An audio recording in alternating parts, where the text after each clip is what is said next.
Cuando inviertas, haz como yo. Invierte con Next TV. Hola a todos, muy buenas, bienvenidos a un nuevo análisis de renta variable. Ponemos el foco en el mercado español tras conocer los resultados de algunas cotizadas importantes y que además han adquirido bastante notoriedad durante el año 2020 y bueno, pues hablamos en este caso de Bankinter. La entidad financiera presidida por Dan Causa parece que está haciendo todo lo contrario a lo que está haciendo con carácter general la banca en España. Primero, acusadas caídas históricas y otro de los aspectos importantes y que también han adquirido bastante publicidad y visibilidad en este sector, que es la consolidación bancaria, la recomendación por parte del Banco Central Europeo de que debería reducirse el número de entidades financieras, hizo que durante el año 2020 viéramos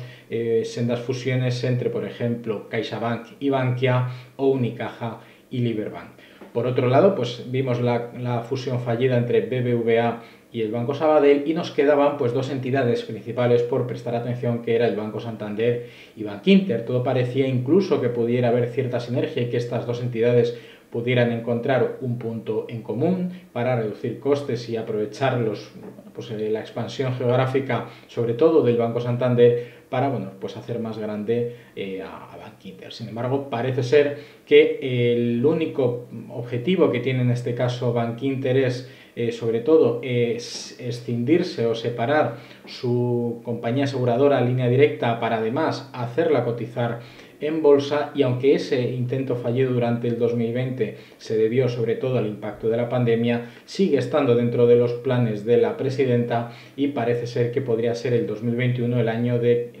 salida a bolsa de Línea Directa. Aparte, hemos visto como el banco ha visto reducido su beneficio en más de un 40%, entre otros casos por el impacto que han tenido las provisiones en sus resultados. De hecho, esas provisiones de resultados que han ascendido en torno a los 242,5 millones de euros debido a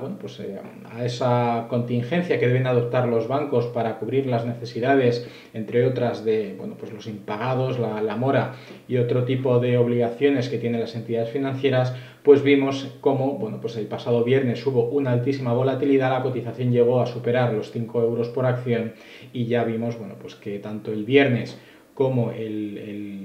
ahora mismo en la cotización del lunes va retrocediendo a niveles de consolidación que fueron los máximos de mayo. Esos niveles además forman un triple techo con la cotización actual con todo el periodo pospandémico, y parece ser que podría ser un punto de inflexión para volver a recuperar la cotización vista antes del impacto de la pandemia. Estamos hablando de recuperar incluso los 6 euros por acción, pero ya en una proyección de medio plazo. Lo que sí quería ver con vosotros es sobre todo la divergencia de la gestión que está llevando Bankinter, que si bien ha sido un banco puramente español en cuanto a que su localización geográfica de negocio ha estado siempre en España, en territorio español, hemos visto que durante el año 2020 ha ido expandiéndose poco a poco a otras localizaciones como Portugal o Luxemburgo, entre otras cosas por la facilidad y la eficiencia fiscal de determinados vehículos financieros para grandes empresas y grandes patrimonios. Otra de las cosas que también hacen particular a Bankinter es que Bankinter es de las pocas, si no la única entidad que no cobra comisiones por los depósitos a sus clientes particulares, personas físicas. Es cierto que cobra comisiones para los picos de liquidez de sociedades y de vehículos de inversión por la gestión que hacen, lógicamente, también de esos fondos, o por el estancamiento o la no utilización o la no disposición de esos tipos de clientes que son sociedades o entes jurídicos de esos picos de liquidez que no utilizan para inversión. A ese tipo de perfiles sí que grava una comisión de mantenimiento, de depósito, mientras que para los particulares, que es lo que más nos afecta a nosotros como clientes o no clientes o potenciales clientes, pues Bankinter ha rechazado el gravar a sus clientes por esos depósitos. Quería ver con vosotros ya no solo el gráfico en pantalla completa para ver el detalle de cómo ha ido evolucionando, y además podemos ver cómo ese triple techo ha estado dibujándose durante todo el periodo pandémico, y ahora los niveles de consolidación, que además vienen respaldados por los conocimientos que tenemos de lo que nos espera para el año 2021, 22 y 23, es decir, tipos de interés bajos, apoyo por parte de las políticas monetarias, quantitative easing del Banco Central Europeo para intentar sostener la economía, y los bancos como intermediarios de disposición de esa liquidez para el mercado y para la economía, pues hacen que tengan unos picos de liquidez que intenten rebasar en el mercado. Además, recordemos que María Dolores Dancausa asegura que en principio la estimación que hace el Bankinter del mercado financiero español es que no volveremos a ver beneficios como los que había antes del impacto de la pandemia, al menos hasta el año 2023. Eso lo que nos da pie a pensar que el propio Bankinter estima que hasta que no haya previsiones de subidas de tipos de interés, subida de inflación y al fin y al cabo, recuperación de la demanda y recuperación económica, pues no estiman que haya una recuperación de los beneficios hasta dentro de 2 años prácticamente. Además, según los comentarios de la propia Dancausa, indica que su previsión o la previsión que tiene el propio Bankinter para con sus inversores es intentar que haya un payout del 50%, es decir, un dividendo del 50% respecto a los resultados, pero que dadas las restricciones que hay actualmente impuestas por el regulador y por el Banco Central Europeo en cuanto al pago de dividendos a los accionistas, pues no puede ser. Es cierto también que Bankinter, su negocio, al haber estado más enfocado a nivel geográfico y sin haber estado expuesto a factores de riesgo, como por ejemplo el riesgo divisa o el riesgo económico de evolución de la economía en otros países en un ciclo económico mucho más agudo en cuanto a recesión en comparación con España, pues ha hecho que los rendimientos de la entidad presidida por María Dolores Dancausa pues haya tenido un mejor desempeño. Además, quería también ver con vosotros, y para terminar, los resultados de Bankinter. Lo importante a destacar de los resultados, sobre todo, son el dato del beneficio neto, que es el único dato junto con la rentabilidad del equity o de la rentabilidad del accionista, que ha bajado en 6 puntos porcentuales respecto al año 2019. También hay que observar que el beneficio neto ha sido de 317 millones de euros, un 42%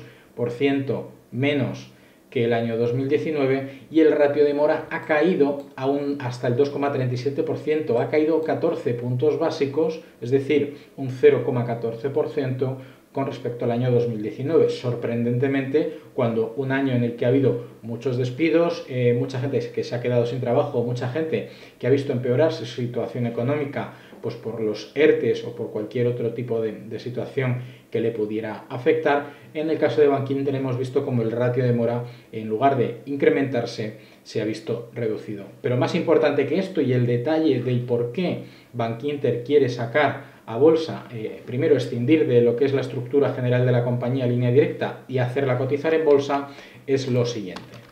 Si buscamos Línea Directa dentro de su informe de resultados,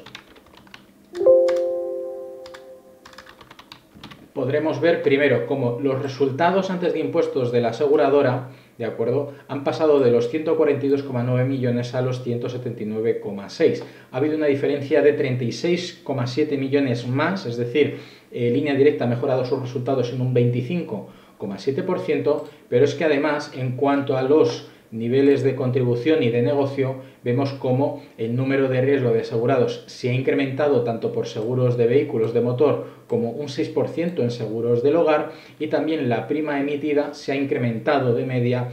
un 0,8%. No solo eso, sino es que además el ratio combinado respecto a la siniestralidad, respecto a los gastos asumidos por la aseguradora, proporcionalmente se han mantenido estables, por lo tanto mantiene unos niveles de seguridad y de confianza en la gestión del negocio de los seguros bastante importante, que han hecho que, que Línea Directa haya visto incrementadas las primas en torno al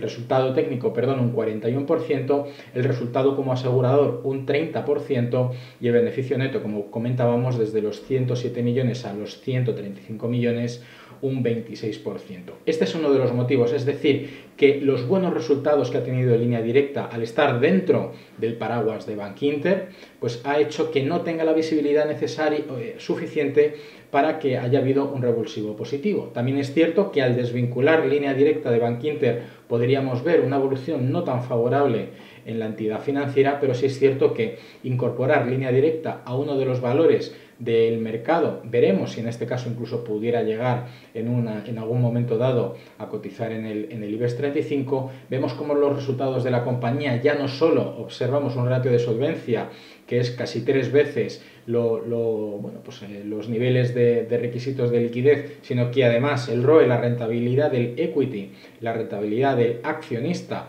está en un 35%, es decir, en menos de 3 años técnicamente el inversor puede haber recuperado el 100% de su inversión a través de los beneficios. Por lo tanto, ahí podemos observar uno de los motivos por los cuales Línea Directa sería un gran atractivo y un aliciente para que pudiera salir a bolsa y obtendría prácticamente la aceptación de todos los inversores que quieran entrar en esta compañía.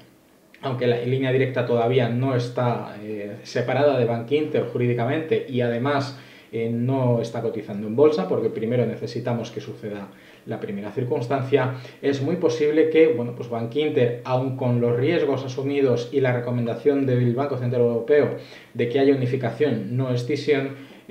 parece ser que Bankinter también es cierto que el comportamiento que ha tenido no tiene nada que ver con BBVA, con el Banco Santander, con Caixa, con Bankia, con los grandes bancos con los que tiene lucha de posicionamiento en el mercado español, y tenemos aquí también un aliciente para prestar atención a uno de los bancos que lo está haciendo muy bien. Por mi parte nada más, un saludo, os deseo una buena sesión y nos vemos en próximos análisis. Hasta la próxima.